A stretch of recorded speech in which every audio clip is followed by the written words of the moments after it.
ইসরায়েলকে ধ্বংস করতে এবার উত্তর কোরিয়ার হুঙ্কার, প্রয়োজনে ইরানকে অস্ত্র দিয়ে সহায়তার ঘোষণা।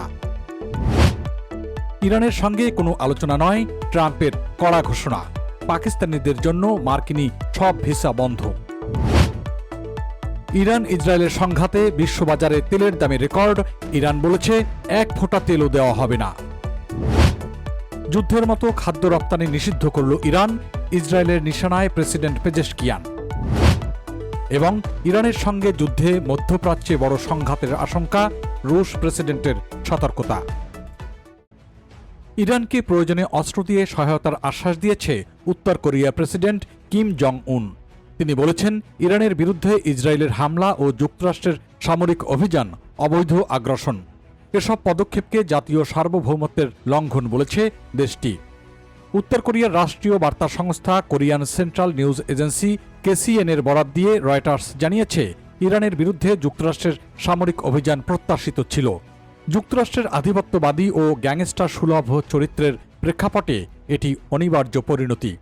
দেশটির এক বিবৃতিতে বলা হয়, যুক্তরাষ্ট্র ও ইসরায়েলের এই আগ্রাসী যুদ্ধ কোনো অবস্থাতেই গ্রহণযোগ্য নয়। ইরানের সঙ্গে আলোচনার সম্ভাবনা নাকচ করে দিয়েছেন মার্কিন প্রেসিডেন্ট ডোনাল্ড ট্রাম্প। স্থানীয় সময় মঙ্গলবার ৩রা মার্চ সামাজিক যোগাযোগ মাধ্যমে দেওয়া এক পোস্টে তিনি এ দাবি করেছেন। ট্রাম্প বলেন, যুক্তরাষ্ট্র ও ইসরায়েলের যৌথ হামলা শুরু হওয়ার পর ইরান আলোচনার জন্য প্রস্তাব দিয়েছিল। এখন ইরানের সঙ্গে আলোচনার সময় পার হয়ে গেছে। এর আগে ট্রাম্প বলেছিলেন, ইরানের নতুন নেতৃত্ব মার্কিন প্রশাসনের সঙ্গে আলোচনায় আগ্রহ প্রকাশ করেছে, আর ট্রাম্প আলোচনায় রাজিও রয়েছেন। পরে হোয়াইট হাউস থেকেও বিষয়টি জানানো হয়েছিল। এদিকে পাকিস্তানে নিরাপত্তা পরিস্থিতির চরম অবনতি হওয়ায় দেশটির রাজধানী ইসলামাবাদে অবস্থিত মার্কিন দূতাবাস সহ করাচি ও লাহোরের কনসুলেটগুলোতে সব ধরনের ভিসা কার্যক্রম ও অ্যাপয়েন্টমেন্ট স্থগিতের ঘোষণা দিয়েছে যুক্তরাষ্ট্র। মূলত ইরানের সর্বোচ্চ নেতা আয়াতুল্লাহ আলী খামেনির মৃত্যুর ঘটনা কেন্দ্র করে পাকিস্তান জুড়ে ছড়িয়ে পড়া তীব্র বিক্ষোভ ও সহিংসতার প্রেক্ষাপটে কর্মীদের নিরাপত্তা নিশ্চিত করতে এই জরুরি পদক্ষেপ নেওয়া হয়েছে। মার্কিন দূতাবাসের পক্ষ থেকে বলা হয়েছে যে, এই স্থগিতাদেশ আগামী শুক্রবার অর্থাৎ 6 মার্চ পর্যন্ত কার্যকর থাকবে। এদিকে ইরান এবং ইসরায়েল যুক্তরাষ্ট্রের মধ্যকার যুদ্ধ এখন বিশ্বের অন্যতম গুরুত্বপূর্ণ জ্বালানির করিডোর হরমুজ প্রণালীতে ছড়িয়ে পড়েছে। এর ফলে বিশ্ববাজারে জ্বালানি তেলের দাম হু হু করে বাড়ছে। এর প্রভাব পড়েছে যুক্তরাষ্ট্রেও। এই উত্তেজনার জেরে সোমবার তেলের দাম প্রতি ব্যারেলে $79.40 ছাড়িয়ে গেছে, যা গত শুক্রবার ছিল মাত্র $73। ইরানের বিপ্লবী গার্ড কর্পস আইআরজিসি এই জলপথটি বন্ধ ঘোষণা করে সতর্ক করে বলেছে যে, কোনো জাহাজ এখান দিয়ে যাওয়ার চেষ্টা করলে তাতে আগুন ধরিয়ে দেওয়া হবে। আইআরজিসির প্রধান কমান্ডারের জ্যেষ্ঠ উপদেষ্টা ব্রিগেডিয়ার জেনারেল ইব্রাহিম জাব্বারি বলেছেন, ইরান এই অঞ্চল থেকে 1 ফোঁটা তেলও বাইরে যেতে দেবে না।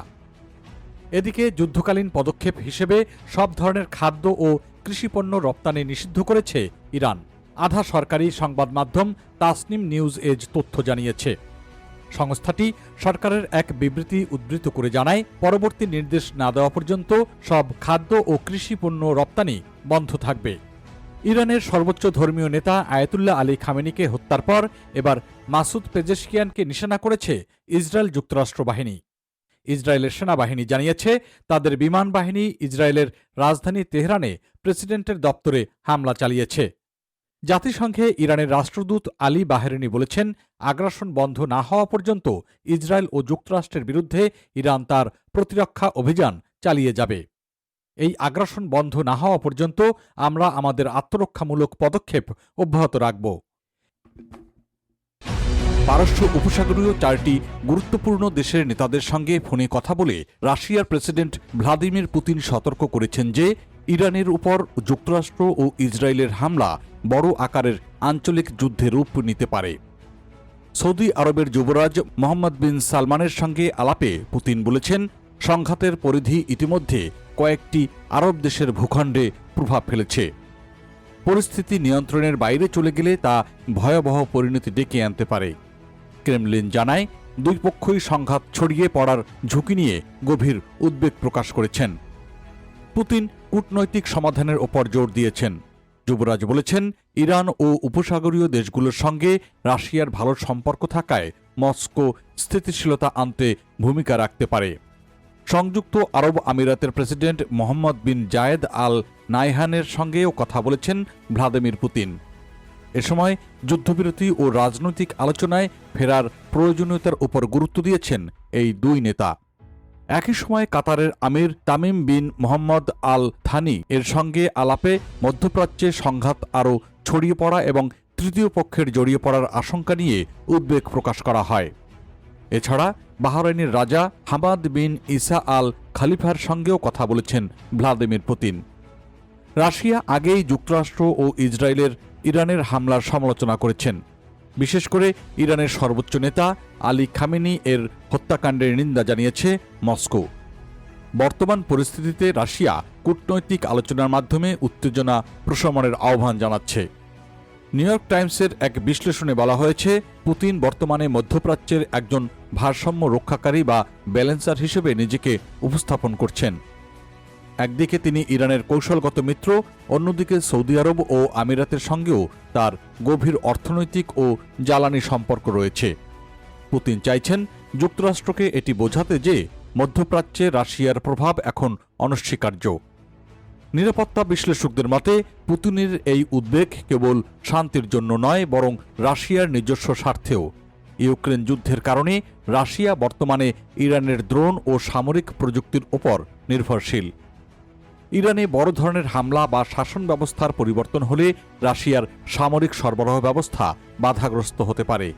তাই পুতিনও চাইছেন আরব দেশগুলোকে সঙ্গে নিয়ে যুক্তরাষ্ট্রের ওপর চাপ সৃষ্টি করতে। এদিকে বিশেষজ্ঞরা মনে করছেন পুতিন সরাসরি যুদ্ধে জড়াতে চাইছেন না, কারণ রাশিয়া এরই মধ্যে ইউক্রেন ফ্রন্টে ব্যস্ত রয়েছেন। তবে তিনি কূটনৈতিকভাবে যুক্তরাষ্ট্রকে একঘরে করার চেষ্টা করছেন। এছাড়া সংঘাত ছড়িয়ে পড়লে জ্বালানি তেলের দাম আরও আকাশচুম্বী হবে, যা রাশিয়ার অর্থনীতির জন্য আশীর্বাদ হলেও বিশ্বজুড়ে তৈরি হবে অস্থিতিশীলতা। পুতিন এই ভয়টিকে আরব নেতাদের সামনে তুলে ধরেছেন।